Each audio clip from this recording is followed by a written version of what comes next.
Hey all you cool cats and kittens, it's Carol Baskin at Big Cat Rescue, and I am out here at the sanctuary looking for cats, and I saw some ears.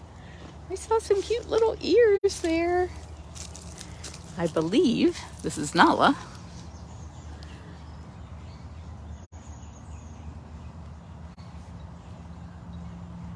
She's underneath her platform. And it's a hot one. Man, yesterday it was in the 90s. Today it's 92. And it's only June. We still have July and August. It's just unbearable. She has a pool. She could go cool herself off in the water if she wanted to. But looks like she's using the old-fashioned method of panting to try and cool herself off.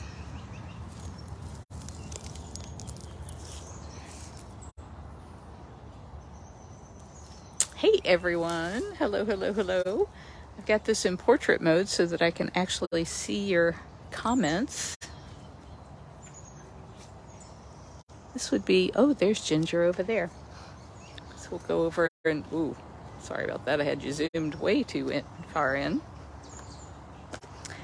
Sophia, I don't know why she's not in the pool. Man, if I was her, I'd be in the pool. All the servals and all of the tigers have pools that they can go in and cool off if they want. And sometimes they avail themselves of it, but not all the time.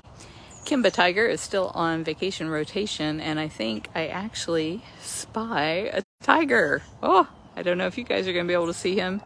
So be looking at that den way out there. Sorry about this. And that's as far as my camera will zoom. You can barely make out some stripes there at the beginning of that opening.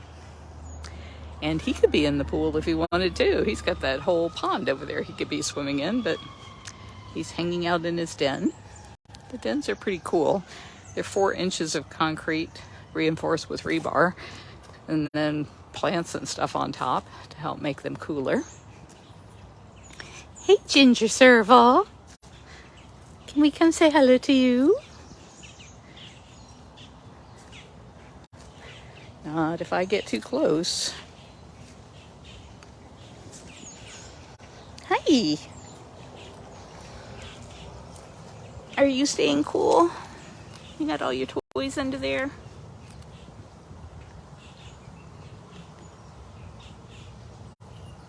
There's the beautiful. Yeah, look for the white, Kathy Ryan says. Melissa, are you in Tampa? Seeing as how you know it's over 90 degrees here. Yes, Deb says today is Frankie Bobcat's 5-year rescue-versary. How exciting is that? And it's so hard to believe it's been 5 years. So some of you will know Frankie's story. Maybe all of you. Sorry if it's repeating stuff you already know. But the Bush Wildlife Center down in Jupiter, Florida, frequently gets called on whenever there are bobcat kittens that need to be rescued. And they have the facilities for bottle raising. They just don't have the big hunting cages like we have here at Big Cat Rescue. So they always call us to do that part of the rescue, or that part of the rehab, before they can be released back to the wild. And I kept seeing this bobcat in this cage. They have like a zoo area that's open to the public where they have nicer size cages, but then they had cats who were not on display who were in minimum size cages. And so I told them I wanted to take that cat home with me, and they said he was too old, couldn't make the trip. Next time they called me about kittens, I said, I'm not leaving without this cat. And so Frankie came home with me, and that's been 5 years ago. I've loved having him here and seeing him blossom. He's just such an amazing cat, and I love that he's got lots of space. Alyssa, thank you for posting the link to his page. It's bigcatrescue.org/Frankie. And Ginger, since you have been so sweet and not gotten up and walked away, I will get up and walk away and let her get back to her nap. We'll go see if we can see Des or Alicia. Yeah, everybody who sponsors these cats, thank you so very much. It really means the world to them. So many of them have come from horrible situations, and because of your love, they get everything that we can possibly give them, everything but their freedom, sadly.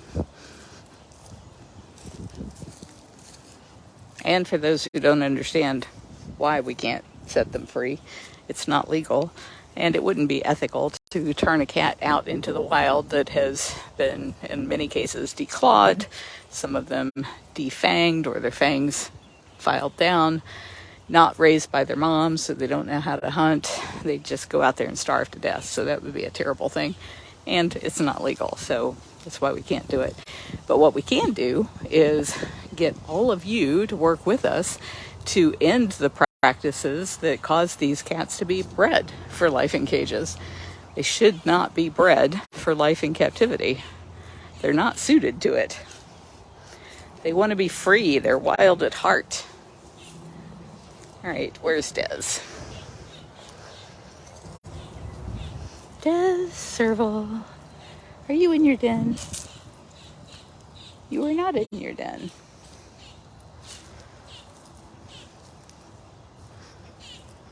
We've hardly had any rain. Jamie was telling me that we had, like, year to date, 1/3 of our normal rain.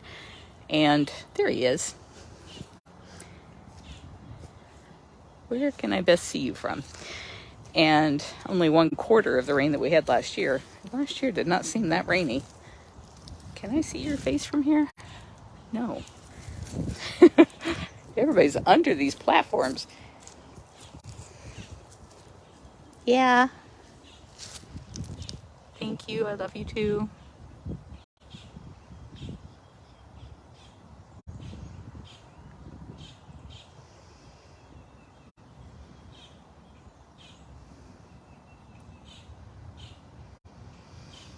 Oh, we're just all napping. So what I started to say is we've hardly had any rain at all, and yet all of a sudden things are growing. Having to do a lot more mowing and weed whacking, and that has been compounded by the fact that we have so few volunteers. Today we had a work group, and they're coming like every day for a week, and they're doing an amazing amount of work in projects of cleaning out cages and stuff while the cats are not in them.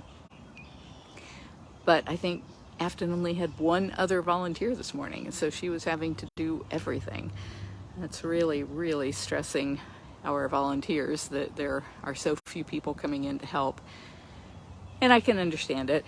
You know, people are sad about the move to Turpentine Creek and are distancing themselves from the cats, I think.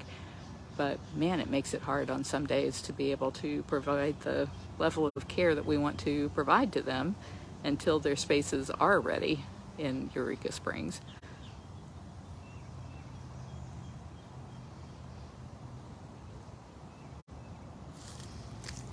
All right, let's go see if we can find Alicia. Everybody, place your bets. Will she be under the coolaroo or under the platform? It's probably going to be one or the other.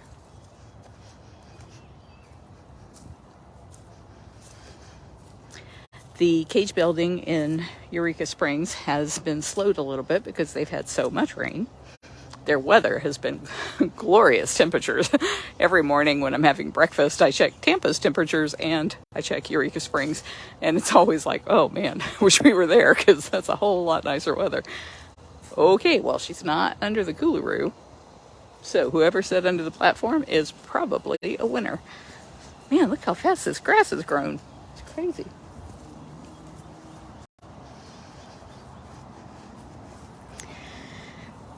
So it's slowed some of the dirt work that they have to do. They have to build up these, these dirt pads, and then they put a concrete floor on top of that, and that's where they get fed. So they won't be dropping their food in the dirt. Go around the other side and see if we can see her. And that's impossible to do when the dirt's all wet, so that's been slowed back a bit. Oh, look how pretty. Look at that. Oh, man.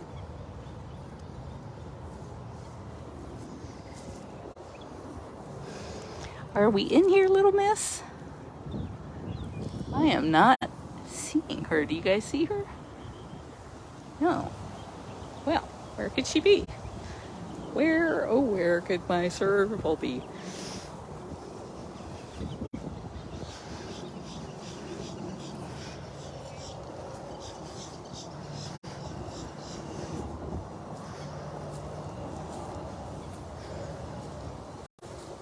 Beautiful butterfly.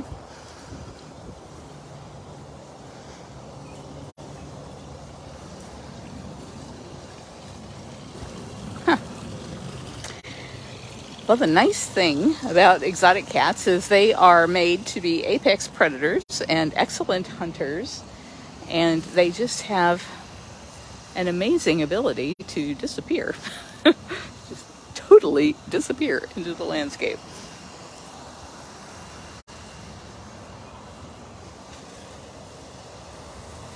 Sounded like a death-defying move by a squirrel up there.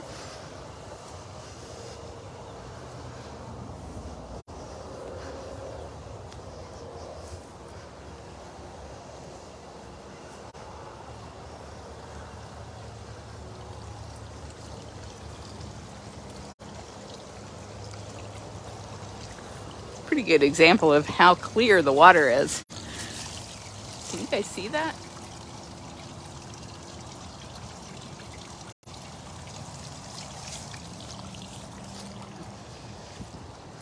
Can't see out over the lake because of these cattails, but it's the same way there.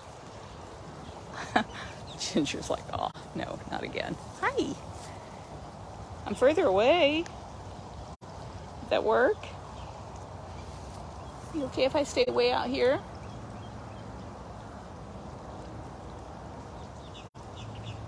BCR puzzles with hidden cats. So yeah, that would be a good thing.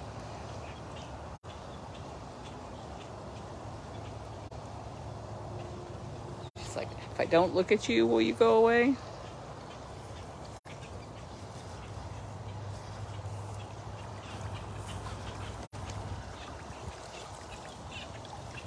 Oh, it's panic in the duck garden. There's a person.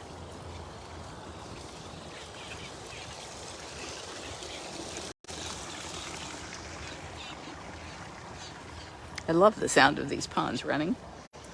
Helps drown out some of the sound of the expressway over there.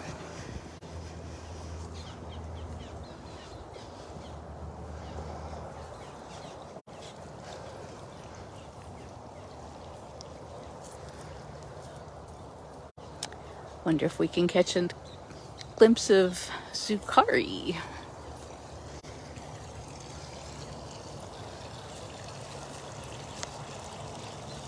Oh. All of the comments went away for a minute there.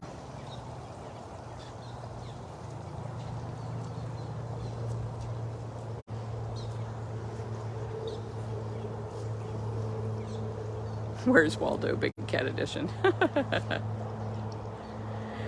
Joanne, it is bothersome that we can't get enough volunteers. We are relying on our paid staff who were hired to do other things. We're not hired to do animal care, but we're relying on them to pick up the slack. But we have a very small staff now. There's Zukari. And, you know, all of us are aging, and we have aging parents, and we're having to deal with all of those issues. And so it's just, in some cases, like today, terribly bad timing that we're so short-staffed.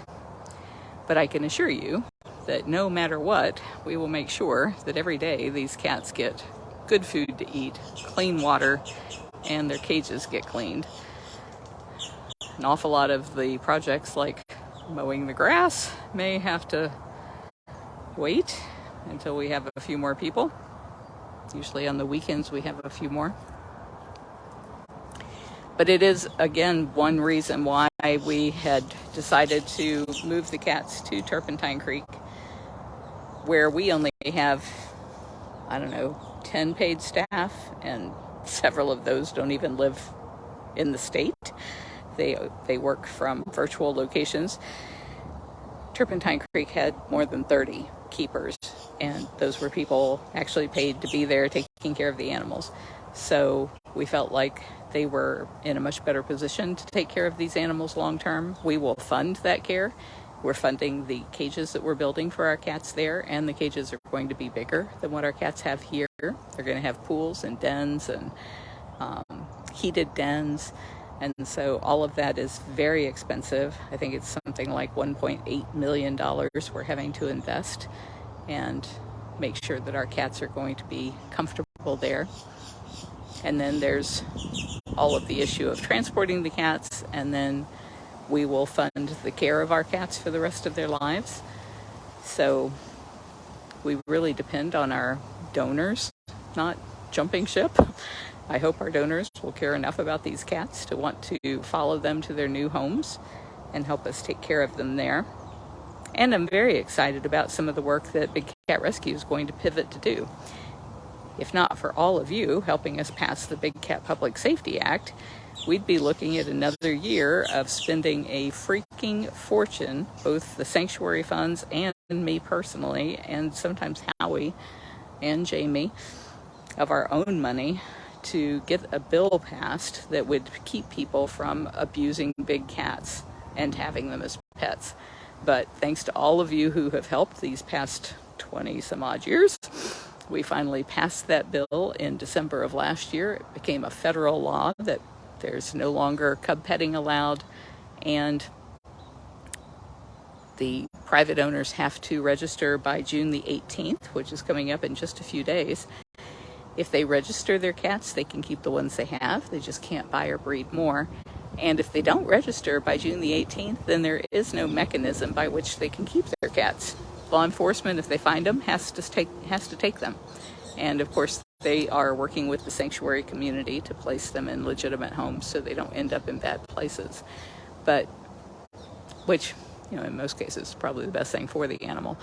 But we've done everything we can think of to alert the exotic cat community that they need to register their cats so that law enforcement knows where these animals are, so they don't end up being injured when they go into a domestic dispute or a fire or a heart attack or anything else in a house.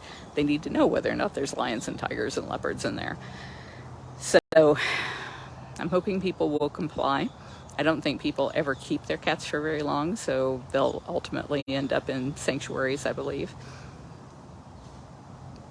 And part of what Turpentine Creek is doing right now, the Freedom Field, which is where our cats are going to go, has more capacity than just what our cats need. And so they are also fundraising at their site at turpentinecreek.org to build cages so they have plenty of space for all of the cats who end up being displaced.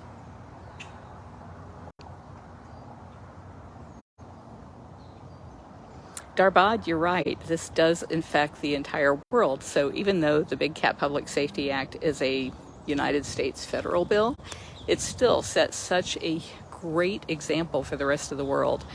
And sadly, in most cases, most of the rest of the world was way ahead of the U.S. But at least the places that are lingering behind us now don't have any excuse. They can't say, well, you do it in America, because we don't do it in America anymore. Thank goodness, and thanks to all of you. We could not have done it if it weren't for you guys reaching out, contacting your members of Congress, sending those letters, visiting in person, doing all of the things that are so uncomfortable for animal people to do. You did it, and you made it happen.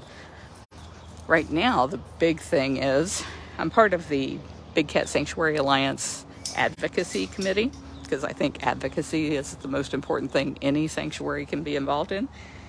We don't need more sanctuaries to rescue more animals. We need better laws so that we don't need to rescue more animals. And so, as part of the advocacy committee. We meet every month, and our biggest focus has been on trying to end circus acts that use big cats. So Karen, I haven't seen you in the comments here, but Karen keeps her finger on the pulse of what's happening with circuses. And Susan Davis, if you guys know her, she is really, really good about knowing where all the circuses are. We only get involved in the ones that are using big cats. But looking for Kali. There's Kali Tiger. Hi, Fluff. Oh, hello. My goodness, I don't have anything for you. It's really not worth getting up for. You could just lay there and be beautiful.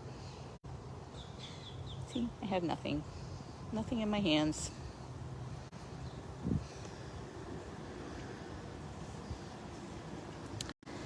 So we just posted a new one. If you go to catlaws.com,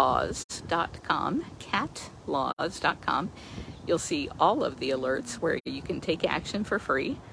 And by doing that, having your friends and family and everybody contacting these places when they have the circus come to town and let them know this is cruel and good people don't do these kinds of things to animals, then we can put an end to that.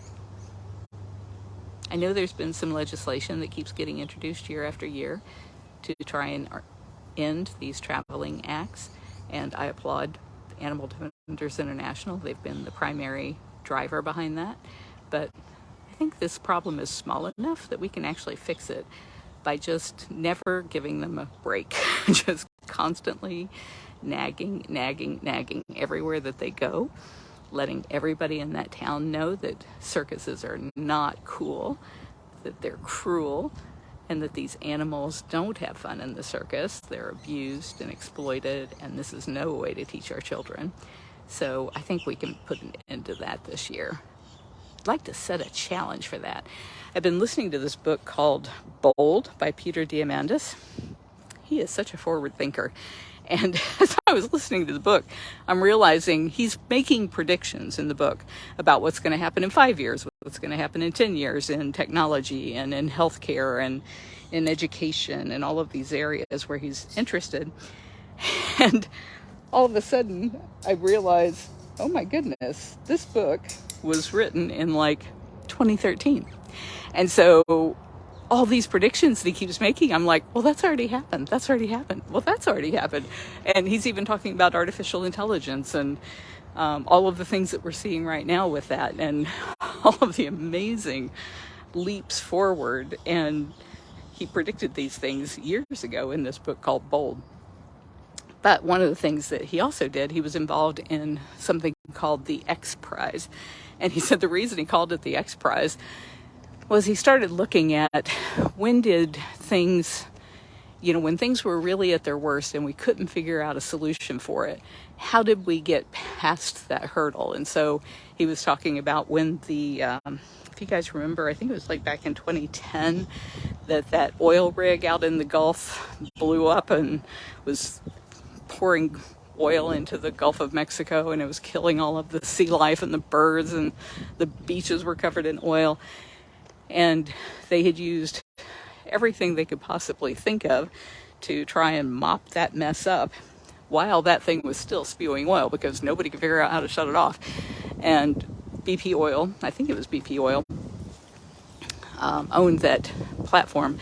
And they said there's no way they're going to tell us anything about what's going on there because they don't want that to be in the public record. So we're going to have to figure out a way to clean this up as fast as we possibly can.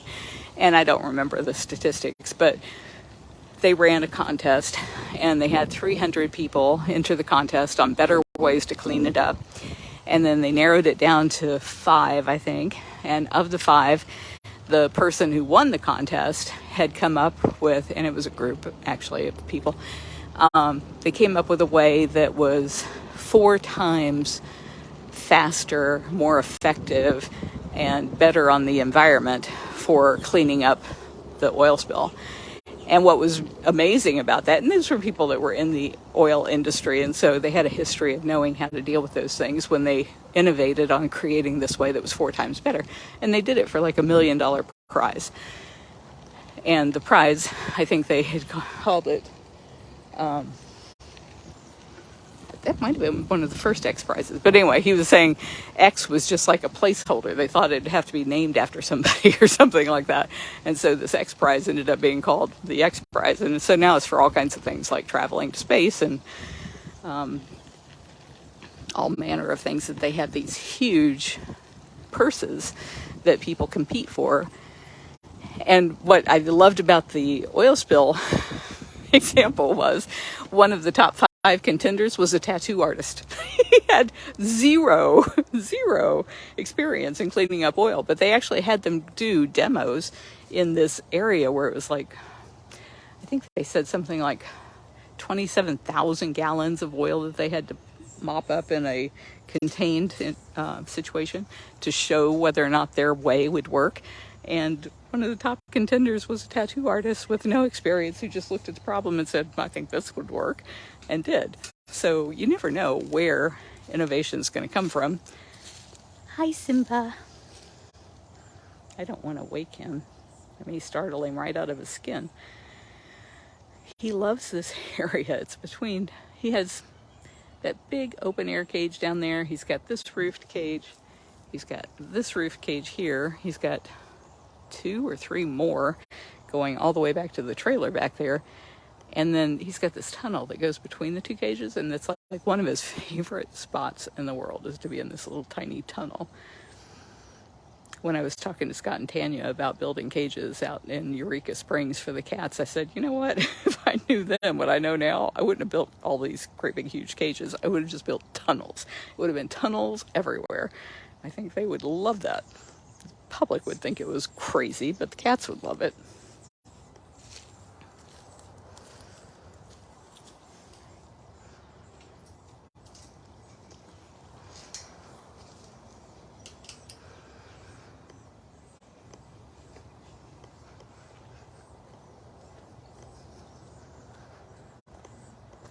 I don't know if you can see it back there, but we have like this green tarp that's hanging on the top of the cage, and it makes that whole rock underneath there look green.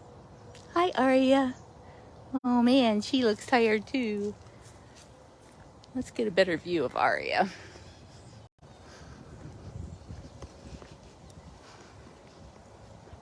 I remember when we were first building the vacation rotation area, and we built the tunnel first, and my dad used to get the biggest kick out of us letting the cats out into the tunnel. He called it the tunnel to nowhere, because vacation rotation wasn't there yet. But man, did they love going out into that tunnel to nowhere.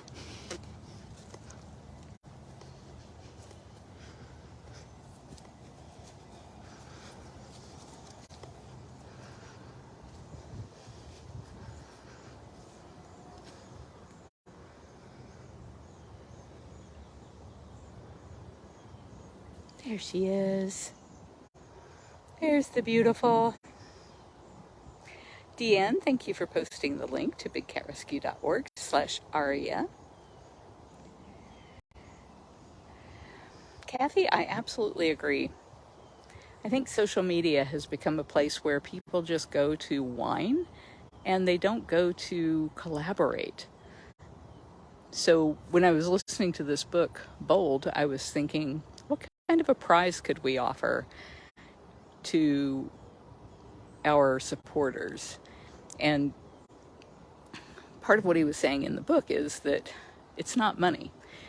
You know, in certain industries, people have to make a living, and that's what drives them to do it. But he said even in those industries, most of the contests that they have run, there was much more an element of people wanting to do good in the world and to have recognition from their peers as having done something amazing.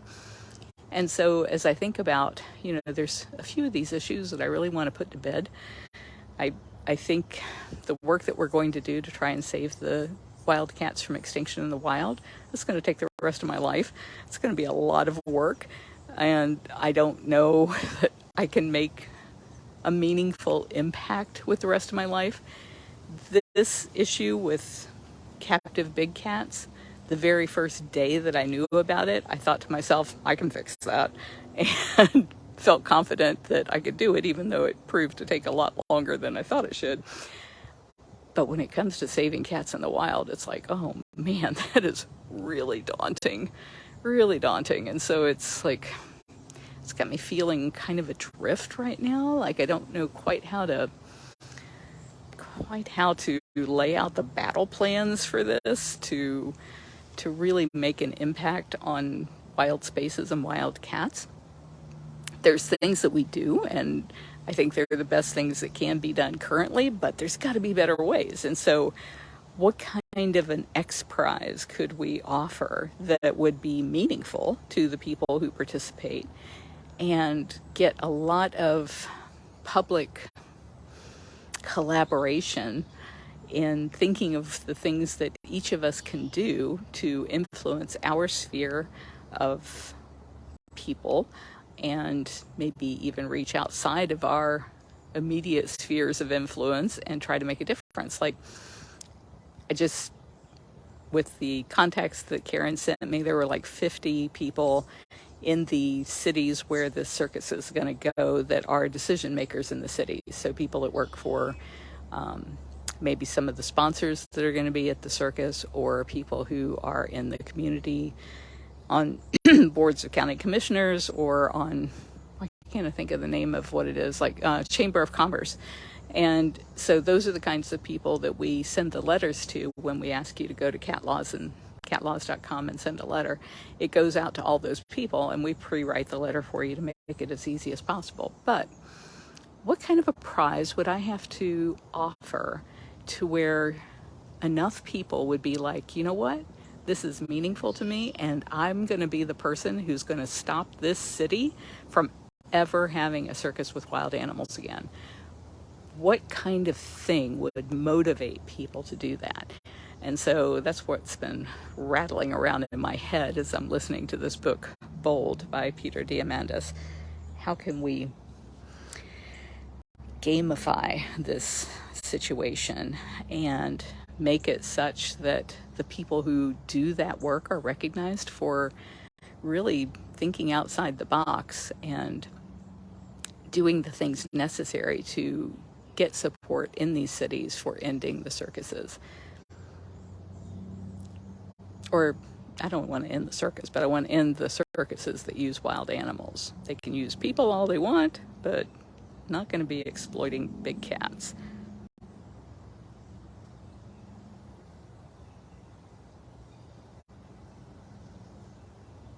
Oh my goodness, you look so very, very tired, Aria. I see we're having a conversation about rehab bobcats. How are we getting any work done with those amazing, cute baby bobcats that are in rehab right now? For people who are new, the only cats that are legal to send to the wild are those who were actually born in the wild. And so right now we have 4. We have Kamau, an adult bobcat who had been shot and then hit by a car separate times. And he is doing fabulous. He is turning into full-blown bobcat, being confrontational with his keepers,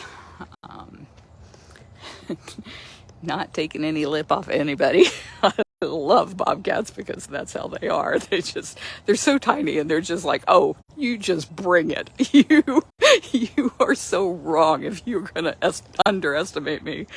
I love that about them. And so his next step, he's on antibiotics and steroids right now. And so we're debating whether he should go into an outdoor run or whether we should try to remove that bullet. Originally, when Dr. Justin saw the bullet was in his foot, he said that he usually leaves bullets because they don't cause any kind of issue with the animals once they've been scarred around like that. Now you're going to be tearing up tendons and such to try and get it out. And you could hit a nerve. It could make him lame. It could make him not a candidate for being free, and that would be terrible. So those are the kinds of decisions we're wrestling with right now. He doesn't limp at all, so it doesn't seem to be affecting him. He seems to have healed beautifully from that. So once we make that decision, then we'll decide whether he's going to go outside into our rehab cage which is about 4,200 square feet. It's 220 feet long. So we'll make sure that he can hunt, and how he's using that paw when he's hunting. We'll be watching him on the cameras to do that. And then we have 3 bobcat kittens who were scooped up in an excavator when they were clearing thousands of square acres of property. And so there was no way to reunite them with their moms because of all of the devastation in the area. And so they're in rehab, and I saw somebody saying they'll probably be with us until they're about 6 months. So state of Florida says, I think it's 180 days. You either have to put whatever the animal is that you rescued from the wild back in the wild, or you have to have your vet explain to them why it's going to take a little bit longer. And they've always worked with us on this, where, you know, we can't send a kitten out there who can't protect themselves. So sometimes we just need to let them get a little bit of size before we can release them. And we need to make sure that they can hunt and fend for themselves. And I came back here looking for chaos, but no chaos. I also did not see Beecher come running out because it's so hot.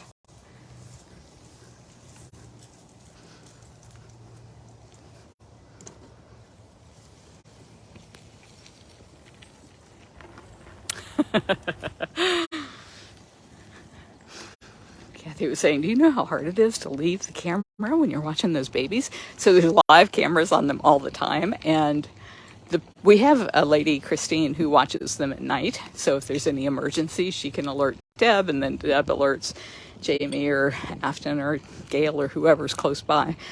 And she has said, of all of the kittens, she's watched our kittens on these cameras at night for a long, long time. She's like, I've never seen anything like these guys. They just play and play and play and have zero fear. And there's Suzanne Mesner got some great shots of them just flying through the air. So you definitely want to watch those cameras. And you can see those at bigcatcams.com. And I think I'm going to end here because this is so cute. So cute. It's Moses and Bailey. And Moses has been recently deciding he likes being up on this platform. But he's one of our oldest cats, like 23.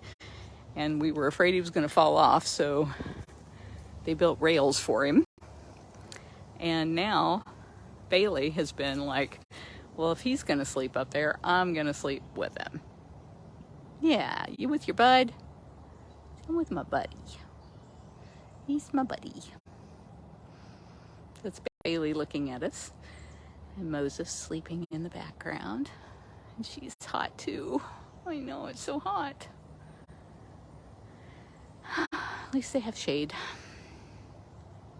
And lots of water.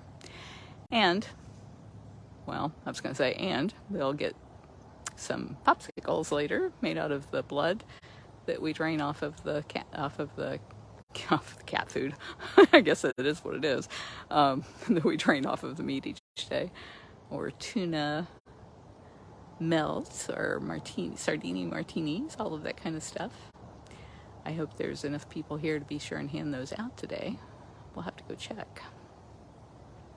They manage to do it every day, even when we are really, really struggling for help. So I feel confident that they will get one. And I said this was going to be the last one, but hey, it's Frankie's rescue-versary. So we got to go see Frankie, right?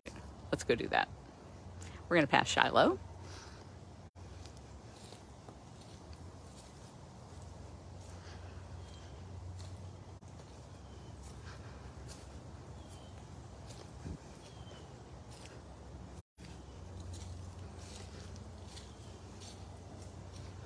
I don't see Shiloh.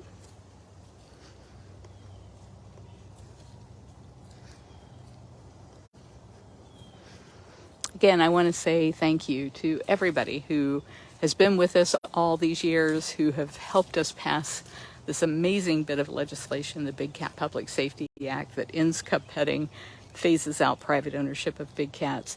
all of you who are working with us to try and make the move for our cats to Turpentine Creek in Eureka Springs, Arkansas, so that they'll have better weather and bigger cages and more people to take care of them. All right, Frankie, where are you?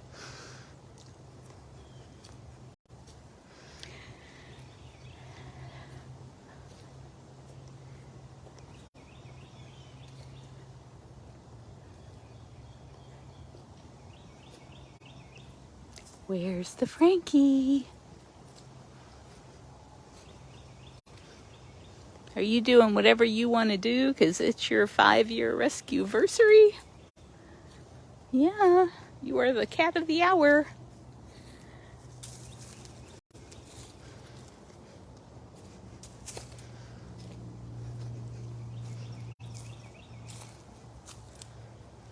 Not in the den. This is kind of like it is in the real world. When you're out walking in the woods, you have no idea how many bobcats might be watching you that you will never even see. I went to a park yesterday to get some exercise on my bike, a different scenery. It was called the Chestnut Park. It used to be called the Brooker Lake Park, I think. And there were so many deer everywhere. They were just not afraid of people at all. Every time I think I've seen him, it's a log. Oh no, spiders. Are you in there? Are you in this big den? Oh, you are. Hi. I saw eyes glowing back at me. Can you guys see the little fluffy tail? It's like it's much cooler in here, thank you. So everybody say happy rescue-versary, Frankie. We're so happy you're here. We all love you. He's so handsome.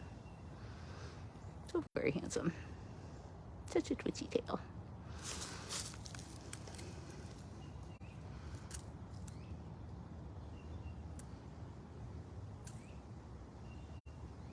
Got a good cross breeze there.